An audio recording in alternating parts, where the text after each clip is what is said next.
um, now let's go down to our college football week 6 team of the week here. And my team of the week is going to be a team that I had in my game of the week, and it's the Oklahoma Sooners. There were a lot of people who were saying they were overrated. They just were playing a weak schedule. They just weren't very good at all, and Texas was gonna absolutely stomp Oklahoma. And all those haters can suck it. Wait for it. Down. Horns down. That last drive by Oklahoma literally looked like Texas wanted them to score. Like, that's how easy it was for them. Like, it was awful defense. Well, and guys, even coming into the year, I was talking with Alec and his dad before the season, and we got talking about some of these big programs, and they said, "Oh, do you think they question Oklahoma?" And I said, "No, guys, just give Brent Venables and his staff some time. Last year, you lose Caleb Williams, you lose all that offensive talent. You really never had a good defense before because Alex Grinch was your defensive coordinator before. He's awful. You need time to build this roster in the age of the transfer portal. He's building it the right way, just like Texas was. This defense on Saturday played like his old Clemson defense. 5 sacks, 2 interceptions in that huge goal line stand. And this is a win that he needed. And and he got it. So I've always liked Venables. He's probably one of the best defensive coaches in college football. So you feel good for getting a big win like that. He did the same thing to Kepler again, outside by 2 inches, Yep. and called him out. Yep. And Unreal. believe us, we're people that would know. We know a thing or two about 2 inches. Those 2 pitches up there, those are worth a run a piece, basically, right there. You had Lewis at second. Like, what the hell? Like, that's just terrible. Uh-huh. Robot umps. You have to bring at least a challenge system in. Like, unreal.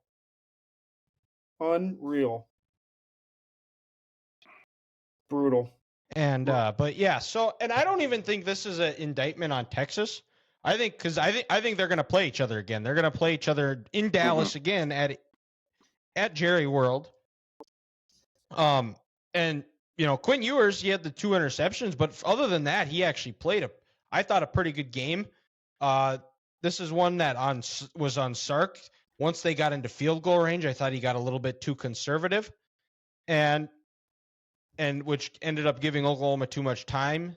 And then Dylan Gabriel was able to break off that big run that just kind of jump-started the offense. And then they were able to drive down and get that game-winning touchdown. Something about Sark in this game, in that stadium against that school, where he just freezes up. He's done it 2 of his 3 years there. Something weird. Something weird to think about. Well, I'm kind of going off the grid for my college football team of the week. He's off the grid, folks. We're going to Laramie. We're going to Wyoming. Craig Bowl. Yeah, let's go. 24 Fresno State. Also have knocked off Texas Tech. Their only loss is to Texas, and that score was only 10. They were actually down 3.5 until they were tied going into the fourth quarter. It was 10-10. Yeah, they were tied going into the fourth quarter. Like, this is a good team. They knocked off Appalachian State, who damn near knocked off North Carolina the week prior to Minnesota playing them. Mm-hmm. They're in the driver's seat right now for the New Year's Day Bowl. Oh, yeah, with the group of 5. They really are right now. Yeah. Isn't that crazy? I mean, and their schedule's pretty – I mean, you got Air Force coming up, who's actually undefeated, which is kind of wild to me. I don't know who they've played. Well, it's that triple option, man. The military schools, man. Boise State, home versus Colorado State. UNLV's 4-1, but they're UNLV. They're not good. Home versus Hawaii, on the road versus winless Nevada. Like, they could easily run the table and have a rematch with probably maybe Texas. Yeah, it's just, and that was a game they led going into the fourth quarter. It's so crazy. Hold on. Are you telling me we're getting ready for the Penn State Wyoming Fiesta Bowl?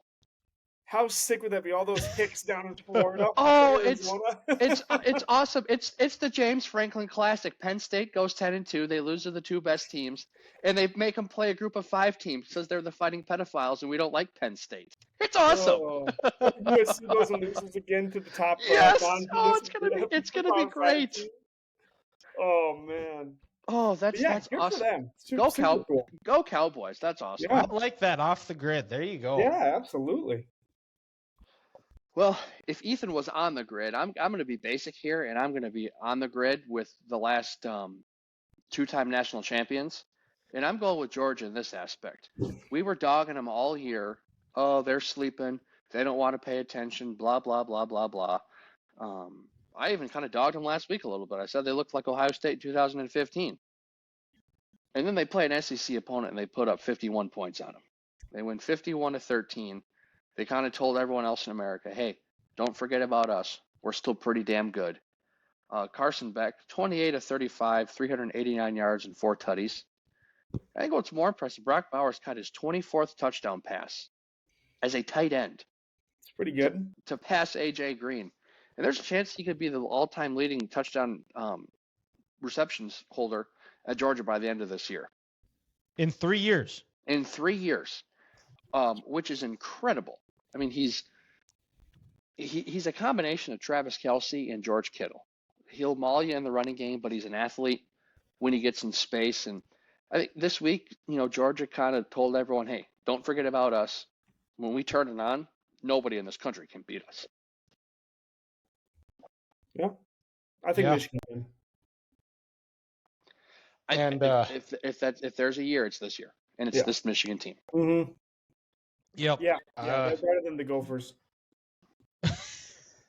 I will say this, Ethan. I think you asked me the prediction for the Michigan-Minnesota game, or maybe it was a coworker, and I said, I think it'll be 38-10. Take away them 2 pick sixes. Yeah. Grant was right. Yeah. He would have been. Yeah, that was not a great day. Twins lose. They lose. Yeah, not fun. Well, we all knew that Michigan-Minnesota game was coming that way. Don't yes. bullshit us, Dylan, and say there's a lot of game left. Come on. Oh, you're we look at you like, are you fucking stupid? You're a football coach. You know when one team's better than the other team. And you know what? I knew the Iowa-Penn State game was coming. You know why? It's called the eye test. Brian Ferentz. I hate that guy so much. I have PTSD, though. I've seen way too many times where, the 2015 game that we went to, Michigan should have won that game by 3 touchdowns, but somehow, this is your father's Minnesota Gophers, not good Gophers. Yeah, that is true. And Dylan, this Michigan team, remember, Harbaugh just took over for Brady Hoke. Fair. That was fair. He had some scars. He had to heal, and now the way Jim's built this team, he had some scars. He had to recover from some demons to exercise. Exercise.